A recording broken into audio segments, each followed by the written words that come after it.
ശ്രീ പത്മനാഭസ്വാമി ക്ഷേത്രത്തിന്റെ തെക്കേ നടയിലാണ് ഞാനുള്ളത്. ശ്രീ വൈകുണ്ഠം ഓഡിറ്റോറിയത്തിന് ഓപ്പോസിറ്റ് ആയിട്ട് ശ്രീ കാഞ്ചീപുരം പട്ട് സെന്ററിലേക്കാണ് ഞാനിപ്പോൾ പോകുന്നത്. വേദയെ ഡാൻസ് ക്ലാസ്സിന് കൊണ്ടുവരുമ്പോൾ സ്ഥിരമായി കാണുന്ന ഒരു ബോർഡാണ്, പഴയ സാരി എല്ലാം കൊണ്ടുവന്നാൽ കൈ നിറയെ കാശുമായിട്ട് പോവാന്ന്. കുറച്ച് സാരികളായിട്ടാണ് വന്നത്. കാശ് കിട്ടുമോ? വെള്ളിക്കസവനാണെങ്കിൽ ക്യാഷ് കിട്ടും. വെള്ളിക്കസവിനെ കിട്ടൂ, അങ്ങനെയുണ്ടല്ലേ? സത്യാവസ്ഥ അറിയാനായിട്ട് അമ്മയുടെ പഴയ 4 സാരി എടുത്തിട്ട് വന്നു. 4 സാരി അവർ കല്ലിൽ ഉരച്ചു നോക്കുകയാണ്. ഉരച്ചു നോക്കിയപ്പോൾ 4നും ഒരേ നിറം വരുന്നുണ്ടേ. മാം കൊണ്ടുവന്ന 4 സാരികളും വെള്ളിക്കസവാണ്. അപ്പൊ എത്ര കിട്ടും? 29,000 കിട്ടും.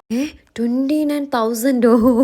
വീട്ടിൽ പൊടിയടിച്ചിരുന്ന സാധനം 29,000. ഈ സാരിക്ക് പൈസ കിട്ടോ? അതിന് കിട്ടത്തില്ല. അതെ, അത് പ്ലാസ്റ്റിക് സാരിയാണ്. ഇങ്ങനെ വന്നാല് സിൽവർ, ഇങ്ങനെ വന്നാല് ചെമ്പ്. ചെമ്പിന് 50 രൂപ, മറ്റതിന് കാശ് കൂടുതൽ. കേരളത്തിൽ എവിടെയാണെങ്കിലും വാട്സപ്പ് വഴി ഫോട്ടോസ് അയച്ചു കൊടുക്കുകയാണെങ്കിൽ വെള്ളിക്കസവാണെങ്കിൽ കൊറിയർ സർവീസ് ഉണ്ടാവും. ഗൂഗിൾ പേ വഴിയായിരിക്കും പേയ്മെന്റ്. ട്രിവാൻഡ്രത്ത് 10 കിലോമീറ്റർ ചുറ്റളവിലാണെങ്കിൽ വീട്ടിൽ വന്ന് ഡയറക്റ്റ് പിക്കപ്പ് ഉണ്ടാവും. ട്രിവാൻഡ്രത്ത് പെർമനന്റ് ആയിട്ട് വർക്ക് ചെയ്യുന്ന ലൈസൻസ്ഡ് ഷോപ്പാണ്. എല്ലാ ദിവസവും 10 AM to 6 PM ആണ് ടൈമിംഗ്. അപ്പോൾ വെള്ളിക്കസവ് കയ്യിലുണ്ടെങ്കിൽ കൈ നിറയെ കാശ്.